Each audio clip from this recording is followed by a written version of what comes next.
Hello, everyone. Welcome to the second podcast for day 18, chapter 11. In this podcast, we're going to cover objectives 2 and 3.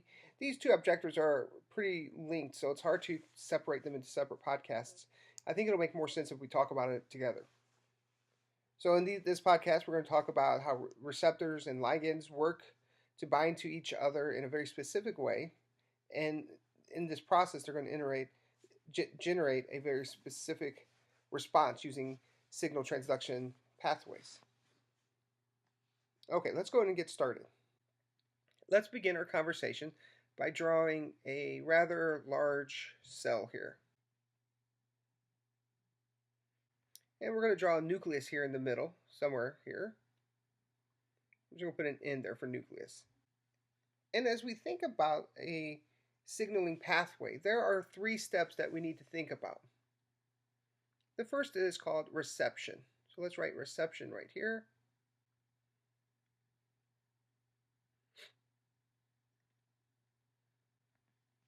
The next step is called transduction.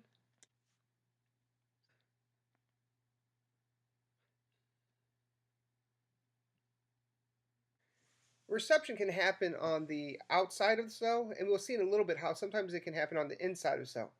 Transduction always occurs inside the cell. And our last step is called response.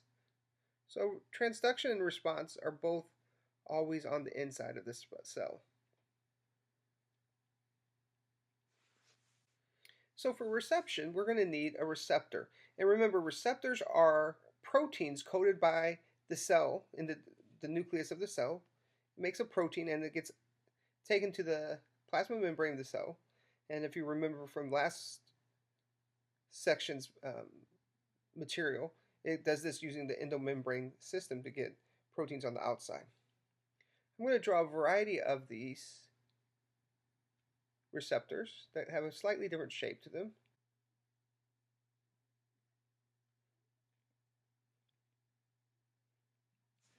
Now, each of these receptors, when activated, will yield a different transduction pathway and a different response. So it's very important that a ligand, or let's actually call it something different this time. Let's call it a signaling molecule. Let's just write signaling molecule. And this is still part of the reception step. Now the signaling molecule is indeed a ligand, but it has more of a specific nature when we call it a signaling molecule. Because this molecule, and I'm going to draw it kind of as a triangle to show that it's going to bind to this receptor. So the reception is binding to this receptor. Now, the fact that it can only bind to this receptor and not these other ones, this is what we refer to as receptor specificity. So let's write that right here.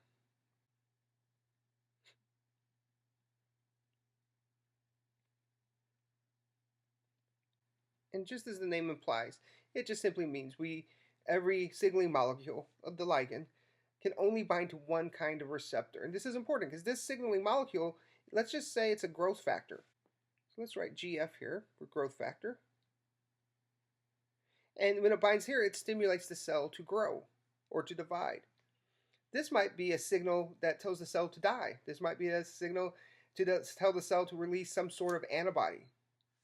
So each of these is going to have a slightly different or maybe completely different response. So it's very important that we have receptor specificity so that the growth factor, in this case, binds to the right receptor to give us the correct response. Okay, we have the receptor now bound to the ligand, the signaling molecule here. And so let's go ahead and draw it in here. It's bound in here. Now let's go to the next step of transduction. And in transduction, what is going to happen is you're going to have a series of proteins that interact with each other. So this signal interacts with this protein. Now it's going to interact with this protein. This protein will now interact with another one. And finally, one last one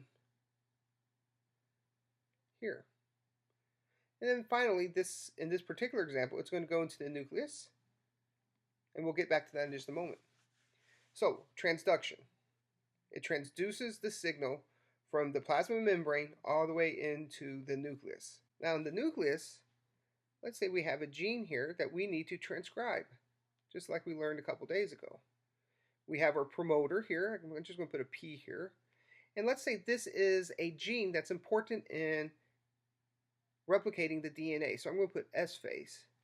So this is an important gene needed to replicate the DNA during S phase. That's going to be our response. So signal is transduced in the cytoplasm. It allows this final molecule, protein here, to enter into the nucleus. Once it does, it'll bind to the promoter. And once bound to the promoter, it'll activate transcription of this gene that will make an enzyme necessary in the S phase. Remember, it's a growth factor that's bound here, so we want to divide the cell. And we call this the response. So let's go over this again just real quick.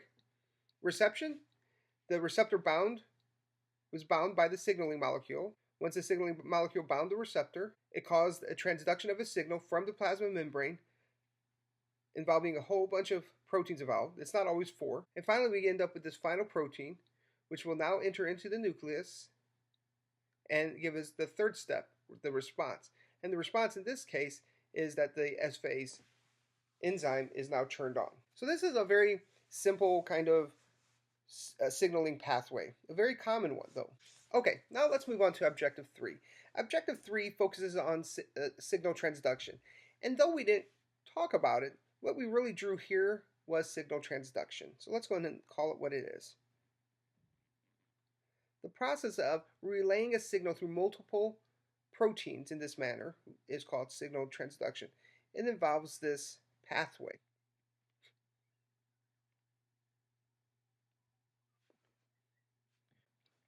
One of the common ways that a signal is moved down this pathway is by using phosphate groups, by adding a phosphorus. So let's just put a P here.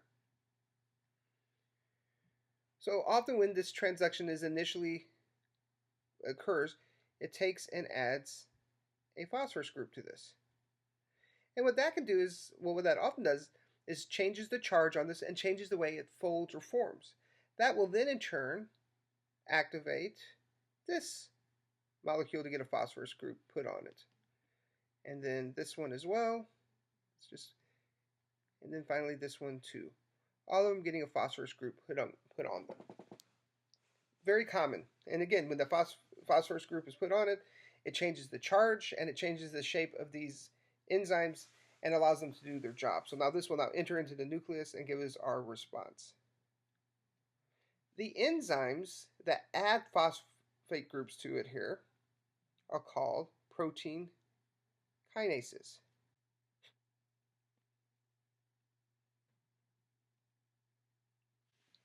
Protein kinases add the phosphate groups to these and causes the pathway to proceed. I always think of it with the KIN in front of it. I think of kinetic energy. And this, by adding the phosphate group here, it causes the energy here to move forward. So I think of it as a kinetic process. So that's how I always remember it's a kinase. Now, just like any pathway, we have to be able to turn it on when we want to, in this case, enter the S phase, but we also need to turn it off. And so sometimes we have to remove these phosphate groups.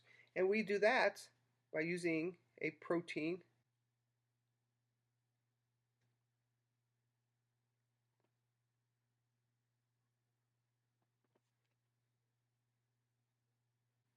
So these are enzymes that remove phosphate groups. So I'm just going to draw this here as like a circle, the phosphatase here. It will come along here and take off that phosphate group. It will then come along here, take off this phosphate group. And then it'll take off this phosphate group. And it'll take off this phosphate group and then this one. These are all done by the phosphatase. And that's how we have the pathway stop or move backwards. It's a convenient way to regulate a pathway by adding and removing these phosphate groups. Okay, there's one or two small concepts that we still need to cover for these two objectives. And I'm going to keep it on this slide.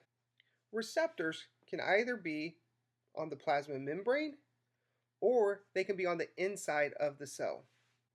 And when they're on the inside of the cell, we call them intracellular receptors. Here.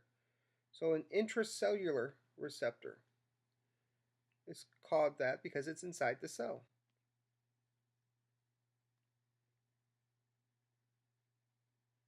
Okay, so these might be a protein in the middle of the cell.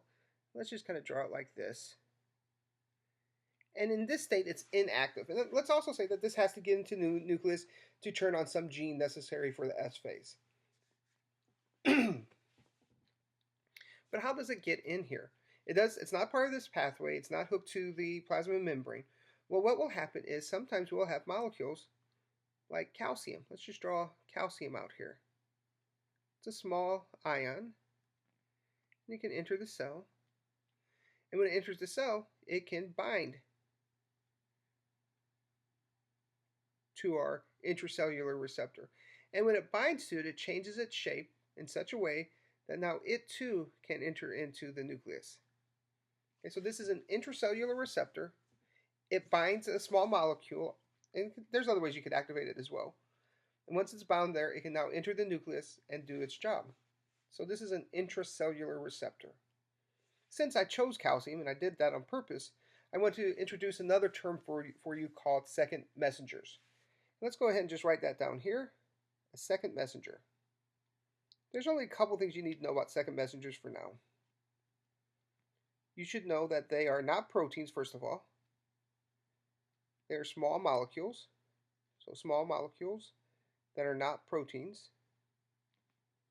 that are important in signaling pathways, just like we saw up here, where the calcium bound to this protein changed its shape in such a way that can now enter the nucleus and do its job. And the other thing you need to know are a couple examples. So calcium is an excellent example for a second messenger. And cyclic AMP, which we just abbreviate small c, then AMP and capitalize. These are two good examples of second messengers. Okay, so this covers objectives 3 and 4. In these objectives, we talked about how a signal first is received through reception on the plasma membrane, how that signal is transduced within the cell using a signal transduction pathway, and then it enters the nucleus to give a specific response. We talked about protein kinases, which activate the signal transduction pathway, and then protein phosphatases, which reverse the signal transduction pathway. We then closed with talking about intracellular receptors, which occur on the inside of the cell, and how they can be activated in several ways, but we talked about how they can be activated using a second messenger, such as calcium, that binds to this protein, changes its shape, and it can now enter the cell's nucleus to turn on a specific gene. All right, well, that's it for these two objectives for Chapter 11. There's one more podcast on apoptosis. It's going to be an incredibly short one because there's not a lot we want you to know about apoptosis for now, but that'll be on the next one. If you have any questions, let us know. Thanks.